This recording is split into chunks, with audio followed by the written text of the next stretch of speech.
actually looks like. Wow.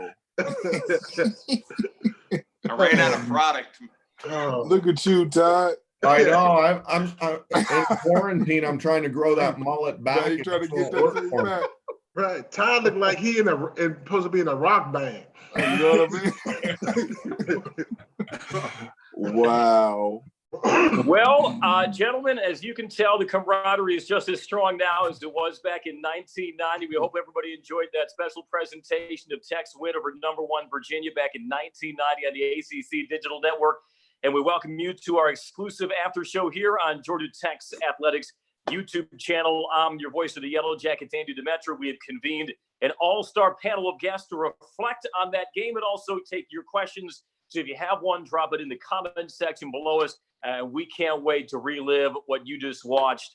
And I'm sure those butterflies were still racing 41-38, numbers that will live in infamy at Georgia Tech. Without further ado, let's introduce our panel as if they need any introduction. We'll begin with All-American defensive end, 12-year NFL veteran. He's back now coaching the defensive ends and outside linebackers at Georgia Tech. Definitely has the best backdrop of us five. That would be Marco Coleman. Marco, good to see you. You know it. Hey, culture built on effort, baby. That's how we win. I like it. Now, you told us this man was the MVP of that game in 1990. The numbers would back that up. 18 tackles, interception, fumble recovery. Originally from Fort Washington, Maryland. Let's welcome in Calvin Tiggle. Calvin, great to see you. Great to see everyone. Good. Hey, I'm just happy to be on here with everybody to relive what we experienced from back in the day. It was something that I would never forget. Yeah, we can't wait to hear your memories and recollections. Everybody remembers what this man did in the closing seconds, and that was an emotional night because he never had to settle another bar tab after that game around Georgia Tech fans. That would be your place kicker from Marietta, Georgia, Scott Sisson. Scott, good to see you. Well, that's about the truth, isn't it? I should probably go out more. Like an annuity. Yeah, exactly. To the victor go the spoils. And of course, we had to bring in, no panel would be complete without your academic advisor in 1990. We now know him as the athletic director for Georgia Tech, Todd Stansberry. Todd, good to see you. Good to see y'all. Yeah. 30 years, boys. 30 years. That's right. That's a minute. 30 years, and I bet it feels like yesterday. Again, if you got a question for any of our guests, drop them into the comment section below us. Marco, I want to start with you because everybody knows this became a legendary team at Georgia Tech, but you guys were unranked to begin the year. That game versus Virginia, you were still 16th in the country. What do you think people overlook the most about this Georgia Tech team going into that 1990 season? Well, going into it really even for Virginia, they talked about how they weren't really respected as being the #1 team. It was probably the conference wasn't really a fan favorite, I guess, around the country. But then once we started smacking everybody around that, that wanted some, we gave them some. They ain't had no choice but to give us some love. Ain't that right, fellas? That's right. That's right. That is perfect. Was that a big source of your fire during the week, knowing that a lot of people were giving Virginia the edge, that maybe they didn't think that you guys could be as competitive in that matchup? Calvin, was that something that you guys talked about during the week? We did use that negativity for motivation.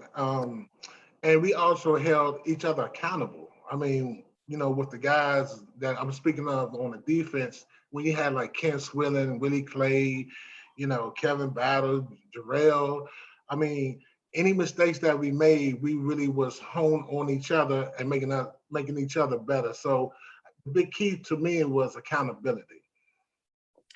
Scott, let's go to you. It was a shaky start to the game, offense and defense. What was the attitude on the sidelines through the first quarter when you guys were down 13-0? Things weren't going your way. You guys have been tested, though, earlier in the season, so I can't imagine it panicked anybody. Yeah, I was watching this with my kids tonight, and they were just looking at me like they couldn't believe that we were down that quick, that we punted 3 times in a row. And I remember kind of telling them tonight, thinking that, gosh, you go down 1 touchdown and then you go down 2, and there you go.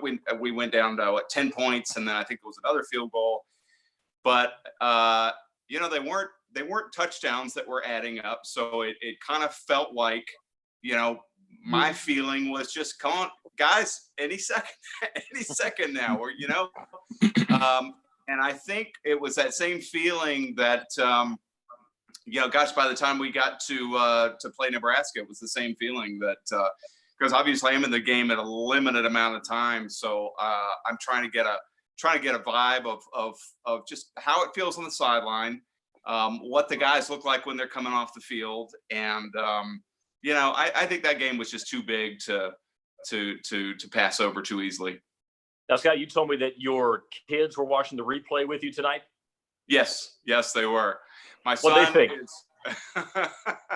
I was telling my son, I said, you know, he just finished his sophomore year in college. And I'm looking at him. I said, you know, you're actually older than I was in this game. Not by much, but it's incredible. It really was. And to sit down and watch that game from the start, you just hear and see things that you really didn't pick apart. You know, you might see a clip or two here and there through the years, but to actually sit there, you know, with my son, his friend, my daughter, all kind of watching that game. That's probably the only time that has, you know, we had the opportunity to do that. So it was really, really fun and really special. Wow, very indeed. Todd, were you on the sidelines for that game? In your I was. capacity as okay. What are your recollections? Your strongest recollections of that game? Well, I tell you what, I enjoyed watching it more tonight than I did during the game. In the original game, it was a toe-to-toe fist fight, and I mean, the great thing about these guys is they were just a great team, and you know. But I'll tell you what, the more and more show was something to see early on, and you're like, oh, here we go, and but you know, Coach Ross and O'Leary and Friedgen, we had a great coaching staff. Nobody panicked, and Ross wasn't much of a yeller. He'd just make a couple of adjustments, and he was a great field general. And you knew, or most of us felt comfortable, that we just had to get to halftime. They make the adjustments. Defense gets a couple of stops, and then it's our game, and that's kind of how it happened. All right, I got to ask all of you guys, what do you remember of the char marks in midfield and that whole subplot going into it, and the talk that they might have to suspend a game because of it?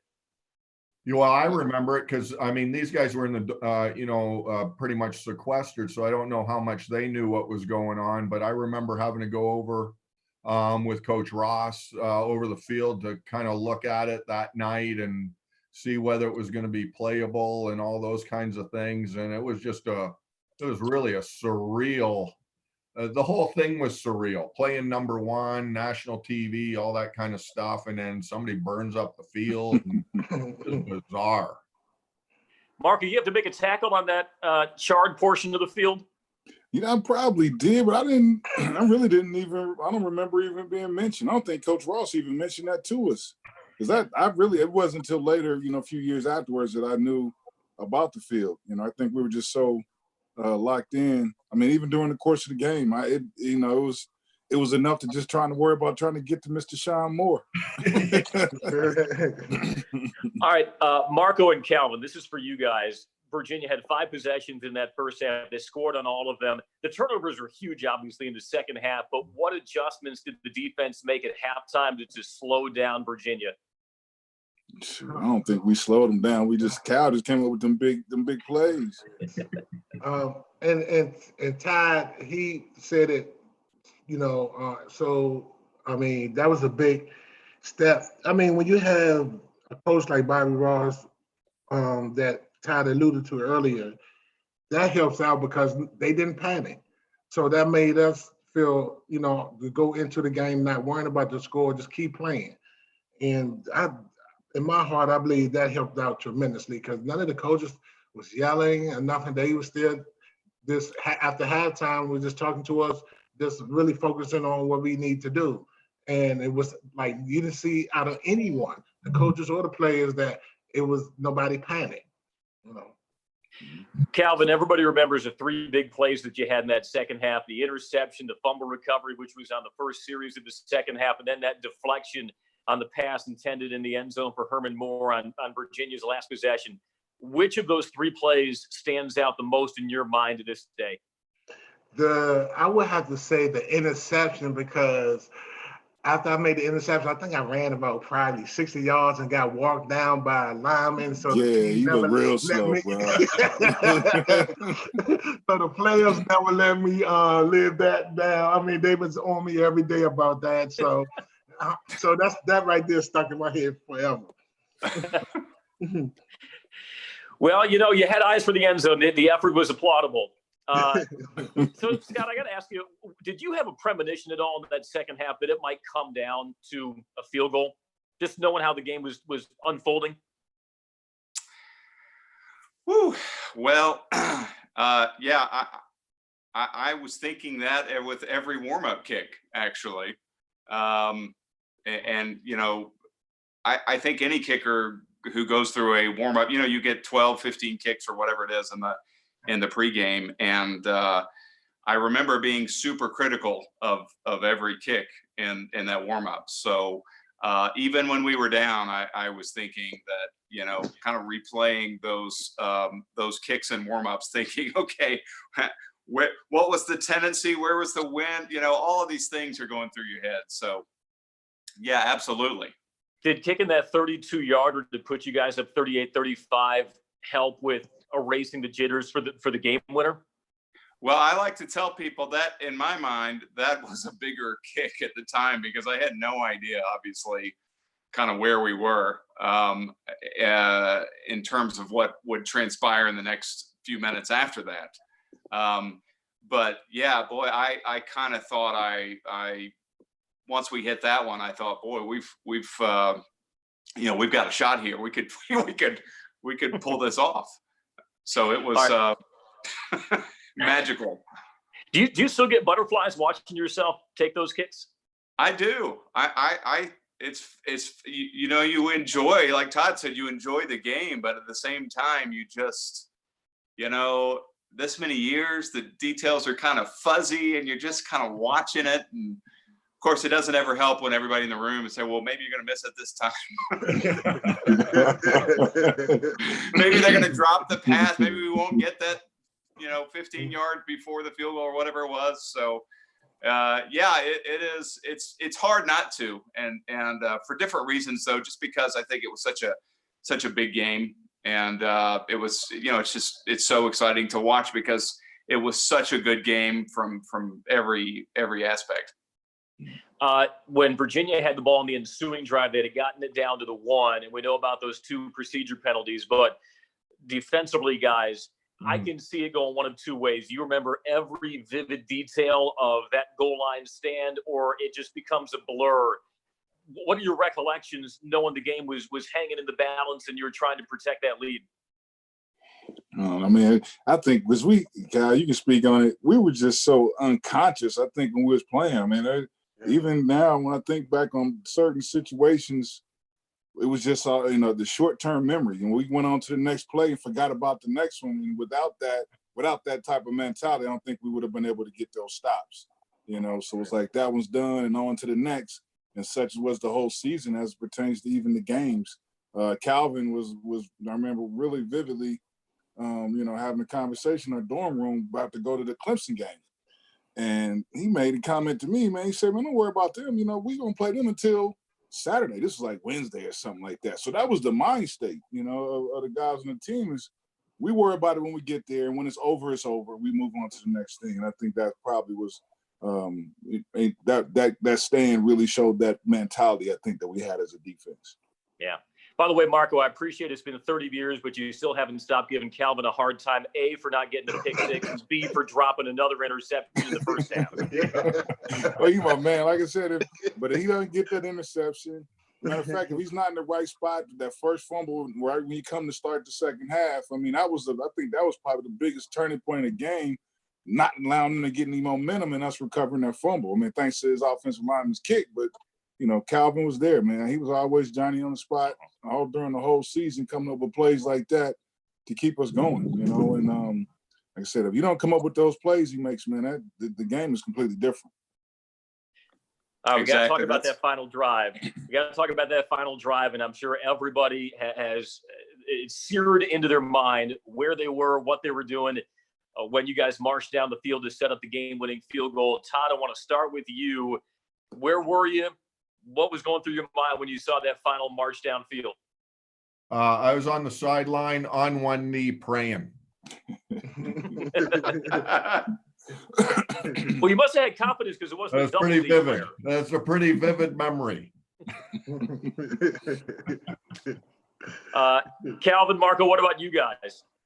I for what I remember, I just remember nobody was sitting down. Everybody was just like part of it, you know, on the sidelines. We were cheering each other on and just, you know, just like Ty was saying, praying at the same time, but yeah, cheering for our you know, our fellow teammates that's out there, you know, on a drive. Yeah, with the confidence in them. Yeah. Well, Scott made a lot of clutch kicks. Scott, they tried to ice you twice. What was going through your mind after the first time out and the second time out? Did it phase you at all? Well, I knew that was going to happen. It was just kind of a no-brainer, and I didn't know how long I was going to be standing out there, but I remember thinking that was probably going to be the toughest part, was just standing in the middle of the field waiting for that to happen, and remember thinking, well, if you know how many people are watching now, all right, if you look like you're keeping your cool, then maybe you'll feel cool. And that was a big challenge, because it is about as much of feeling like you're on a stage with a spotlight on you as any sport I can think of. Yeah. So the kick bangs through. Everybody give us your favorite recollection of the celebration afterwards. On the field, locker room, coming back to Tech, you name it. Favorite part of the celebration? I would have to say when we landed and got on the bus, and when we arrived at Georgia Tech and seeing fire everywhere, all the students and all the supporters, everybody just yelling, having fun, having party. I was just on the bus, just amazed, like, wow, look at all of this. It was just, I mean, I can't explain it. I mean, it was just a memory that I would never forget about. It just how happy everybody was. It was a joyous time. We had a good time after we got back to Atlanta too.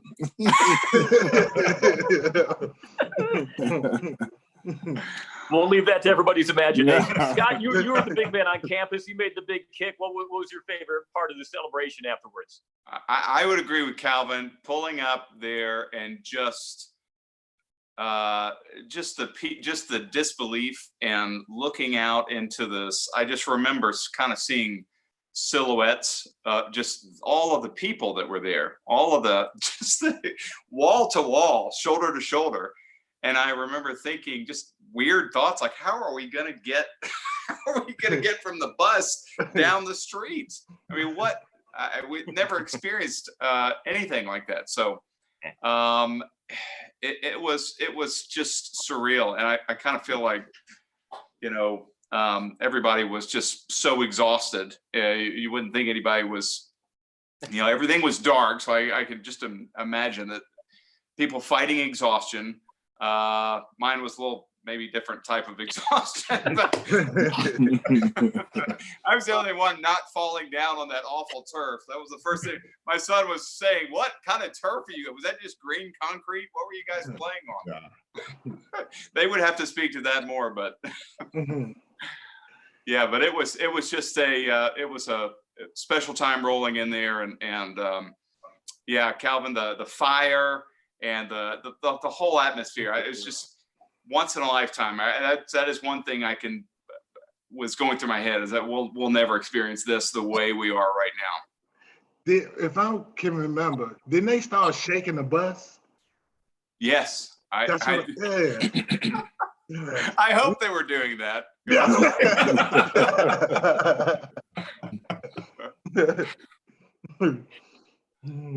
had a question from the comments here.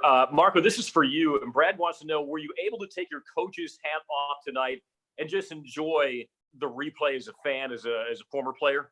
Oh yeah, that was completely as a former player, man. You know, looking at all the names on the back of the jerseys and every person that I saw, man, it was just a whole, you know, just started to remember everything about them. You know what I mean? And one thing I can say, man, it was not one guy I saw on that sideline that I couldn't tell you something about him, and that I did not have a genuine, you know, care for. I mean, that was a really good team. Really enjoyed my time in that season in particular with all those guys that were on that football team. It was a phenomenal time. Yeah, definitely didn't have a coaching hat on at all in this one. I was straight spectating. Todd, you got a favorite memory of the wild aftermath of that game in Charlottesville? You know, the whole year was just magical. And I don't know, a lot of people, well, especially if you weren't around back then, the momentum actually started the year before. And we had like 2 really, really tough seasons. And we start off the year before, I think 0-3. And then all of a sudden the switch went on and literally did not lose another game for 2 years. And so, I mean, the whole journey was amazing. And like Marco said, seeing all the names on the back of these jerseys, I mean, these were kids, and to see what they accomplished and what they've gone on to accomplish is, as their academic advisor, that's the most gratifying part of this, is that they're incredible young men and went on to be incredible leaders with families of their own, and it's very, very gratifying.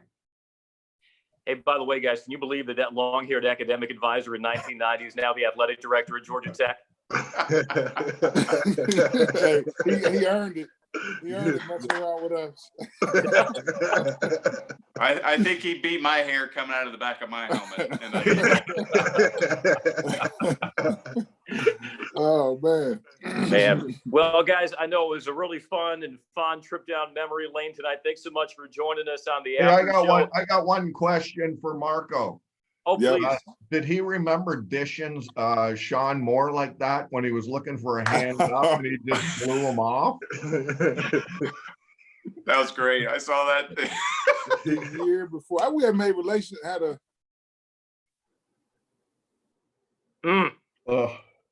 I think Marco was left speechless by that one. I got stuck. Yeah. You're back though. Maybe. Yep, you're stuck. Oh. Shit. Well, excuse me. Shucks. Oh no, here we go. He's back. He's back. Well, I'm sorry. I know. Me and Sean. Well, we had all got to know each other at the ACC All-Star deal, and so it was actually a little deal. I mean, I actually patted him on the butt and said, you know, I got you that time. But he knew, I'm not helping you up in the middle of the game. I like Sean, but I'm not helping you up, man. You kidding me? I think Sean was messing with your internet connection just now. That's why I didn't want you to answer. Made for great TV, Marco. That's for sure.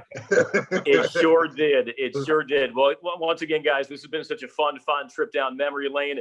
I will have to ask you. Sorry about that. My internet connection sucked. That's okay.